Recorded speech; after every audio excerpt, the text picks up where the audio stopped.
Right, this video is a bit of an odd one. I've been challenged to try and explain CV19 consisting. So we need to do a little bit of history first. Starting off, I am using two locomotives with identical mechanisms to make this easier. It means that they have the same acceleration, speed curve and deceleration settings, which makes them controllable without messing around. For dissimilar locos, you will have to do a process called speed matching. I've done a separate video on that. We're not going to cloud the issue by going through that all again here. So a little bit of history of DCC. You've ended up with three separate addressing systems in DCC, and they've been designed to solve different issues. So from the start you had short addressing, and that's in CV1. That can go up to a maximum value of 127 addresses. A lot of systems cut it off at 99 just for logical reasons. So short addressing was quite useful for many years. And then it was felt that more addresses could be used, so long addressing was developed. And here the nature of CVs becomes a limitation. So a CV is an 8-bit computing system that can have 255 values in it.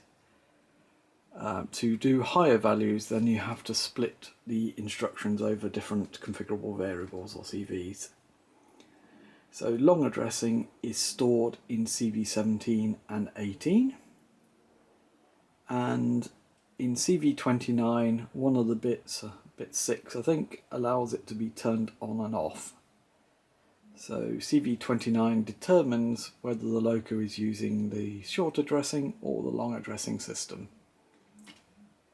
It's all quite dry, and let's be honest, your control system when you're programming a loco sorts it out for you, so you probably don't need to care about it. But it's there, it's a bit of history. Another system that was developed was multi-traction, and that is also called consisting. I think the Americans call it consisting. That information is held in CV19.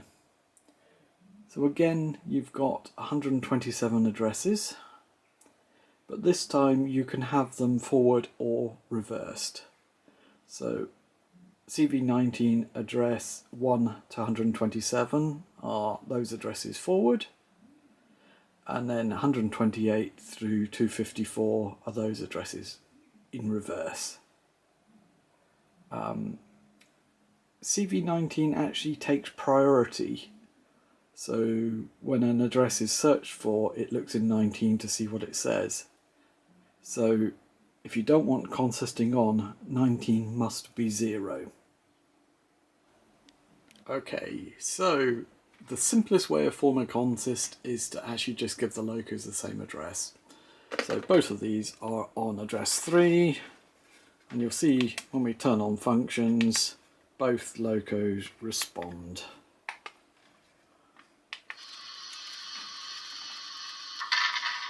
I've picked locos with lots of functions for a reason. It will become a little bit clearer throughout the video. So they're both on the same address, both behaving the same.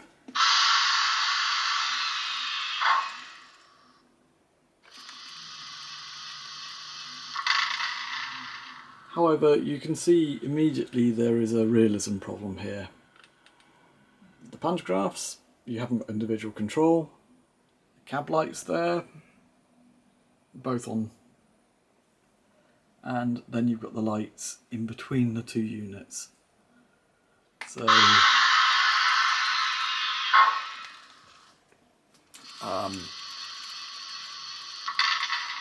it's a compromise. At the end of the day, it's the simplest way of consisting, but it has these slight unrealities about it.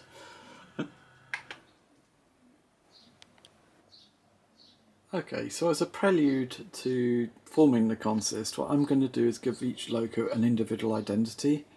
I've programmed this one to 9231, and I'm now just going to program this one to 6024. So programming on the programming track. Using the loco address feature means that it gives it the long address without messing around. So it's just going to read it. It's on 3 to start with. Clear that and type in 6024 and send it with the loco button.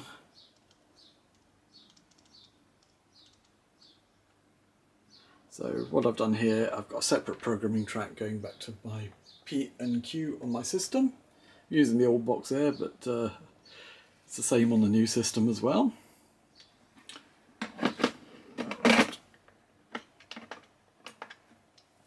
Okay.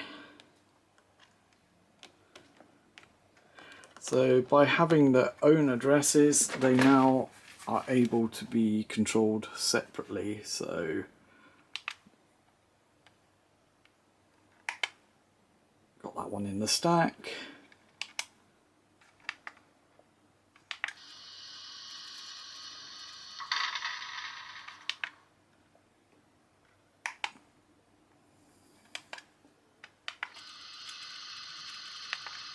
So the functions and at the moment the driving are separate.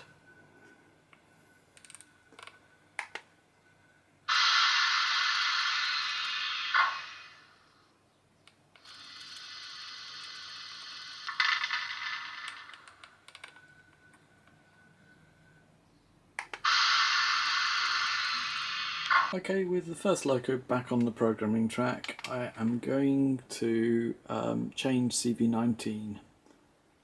So enter, go to CV as option, type in 19, press the loco, so we're reading it. Come back with decimal value of 0, which I'm going to clear. I am going to put it on 4. And I will do this for both locos. Right, important disclaimer, whenever you're making changes like this to a loco, particularly when you're new to this, write down what you've done. So write the starting value and the new value and keep notes. As you get more experience you won't need to do this, but once I've put this into a multi-traction, it will not drive on the address that you think it will drive on. So that one's on to 4 now.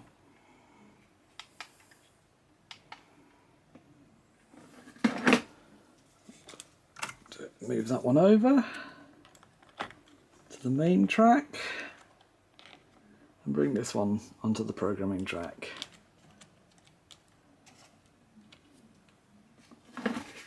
And do the same. Oops. Single hand typing. Right. Clear. Value 4. Right.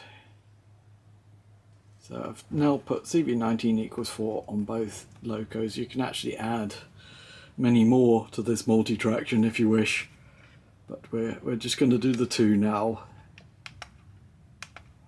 Every loco that has the same multi-traction address will form the multi-traction.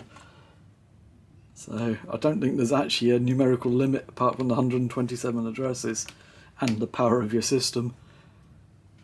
Right. So now 6024 there isn't driving, but it is responding to function control. And this is important. So the same with 9231 here. It won't drive, but it does respond to function control. So with the multi-traction, let me just hook them together and I'll turn out that light.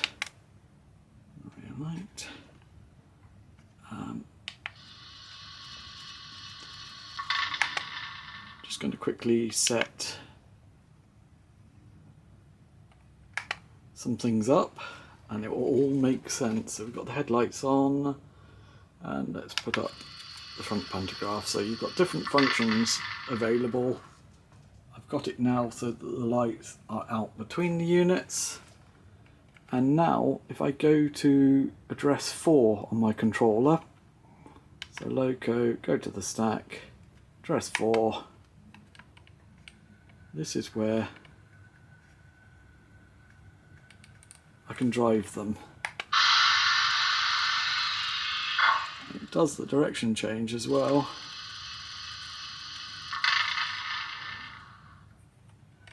We'll need to sort out the lights because it changed those over.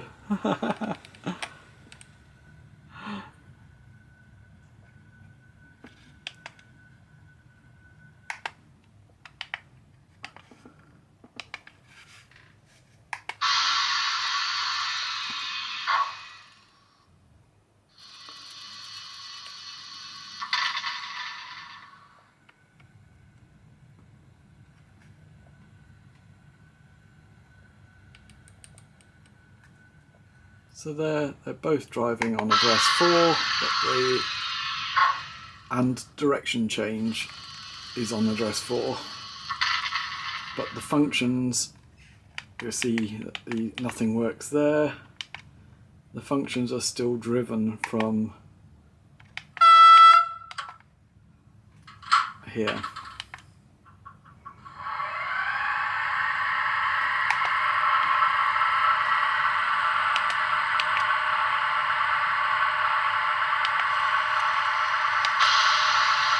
And you can sort the pantographs out manually. This is a bit of an extreme case. Let's go to stack 1 and then we'll sort out the lighting manually as well. And the pantographs. So again, you see it's not driving on that. And it keeps the horns separate as well so that you've not got 2 horns blaring.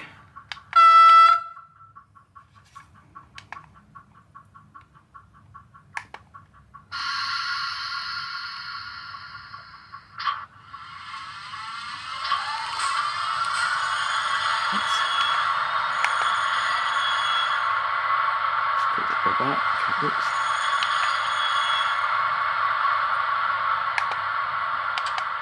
Put the sound on the other loco, and let's reverse the functions while I'm here.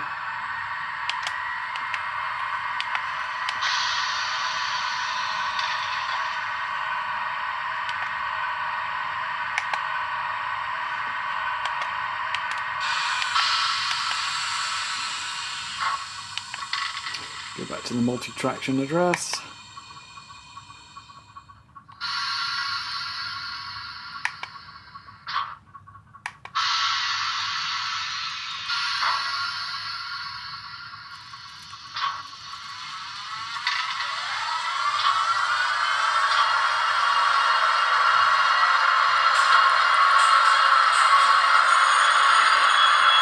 Some decoders actually allow you to do more with consisting. So you can actually tell it which functions are going to be on the multi-traction address, and we'll go through that in a second. So I'm quickly going to have a look at reversing the direction of the loco. So I quickly reread the manual in between. CV19 has the range 1 to 127. 128 will turn off consisting as well as 0, and then 129 to 255 are the reverse addresses. So if we read this one, so I put it on 4, I want to reverse it, so I add 128 to it. So clear that and type in the value of 132 and write it. Now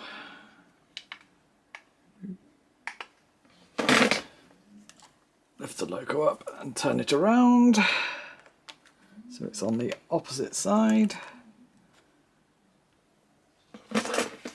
Now in the consist it goes in the other direction, so you can run it on the opposite cab.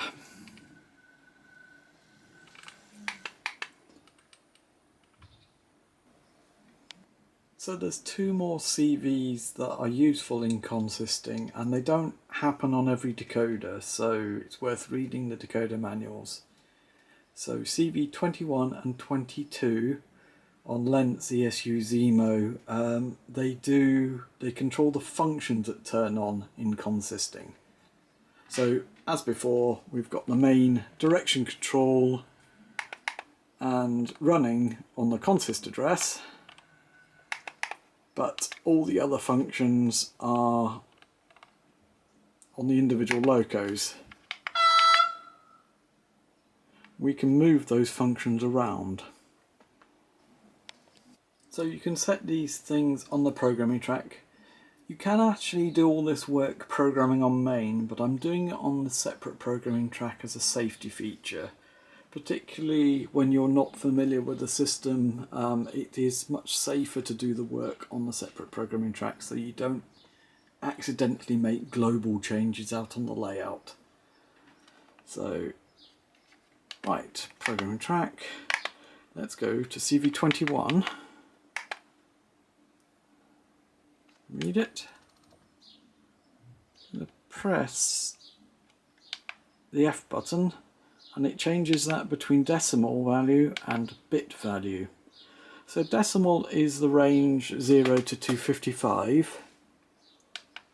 The bits interrogate the individual bits, and that's how it's actually computing these numbers. But that's a whole subject for another video which I've done in the past.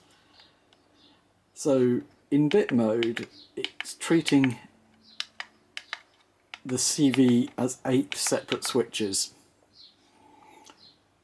So when bit 1 on CV21 turns function 1 into the consist. And let's just do that. So we'll program bit 1 and escape. I'll do the same on the other loco.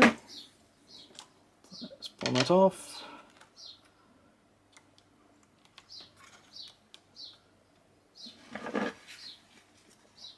So programming track, CV21,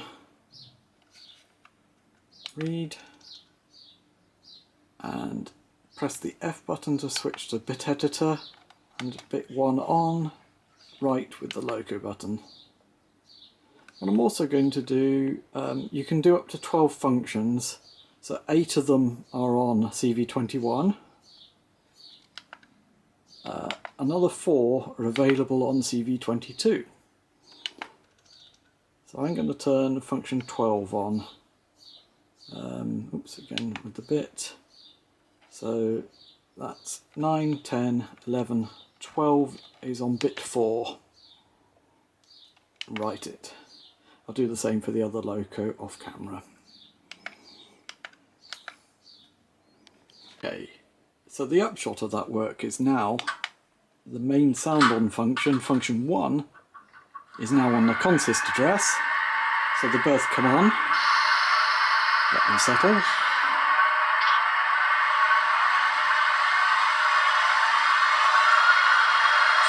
Okay. And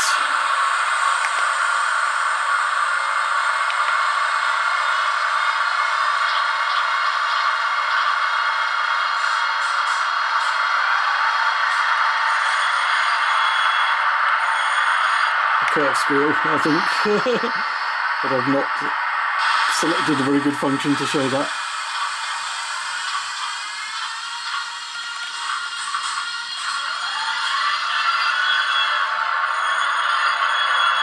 Yeah, sorry about the curve squeal, but the other one worked. I think I should have to read the loco manuals a bit deeper, see what was going on there, but that is the method that you can link the first 12 functions into the consist.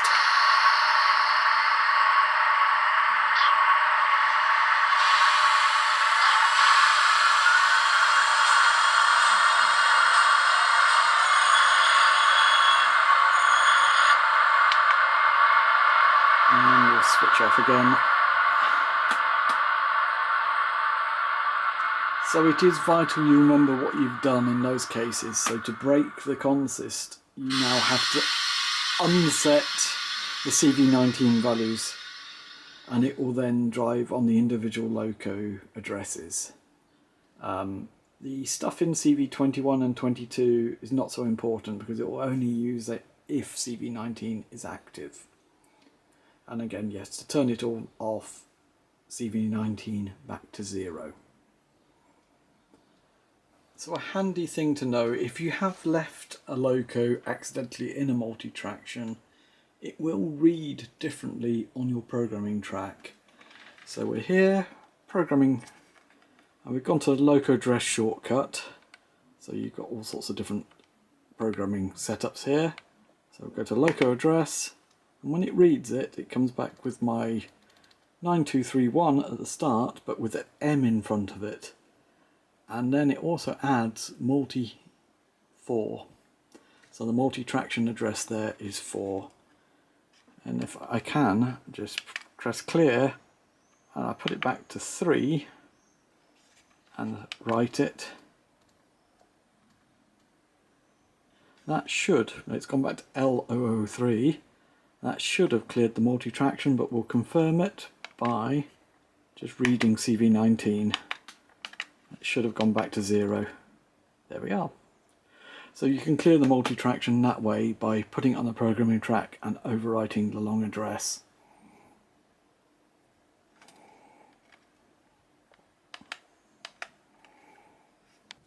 So hopefully that's clarified CV19 consisting. A lot of systems actually bypass that by having a system that does it for you. So you've got multi-unit consist here. You can assemble it. I can give it address 5. I've got that one, include that one, and that one. So it will include the locos in the stack that you select. It shows it as a multi there. And if I go to the driving address 5 there, it says multiple unit on there. So it's combined them as a consist that way. And what that's done is done more or less what I've done on the programming track, but sent it out programming on main to each of the locos to change CV19 to equal a value of 5 this time. So yeah, it's all kind of dry and academic, but there we are, it's something that's there.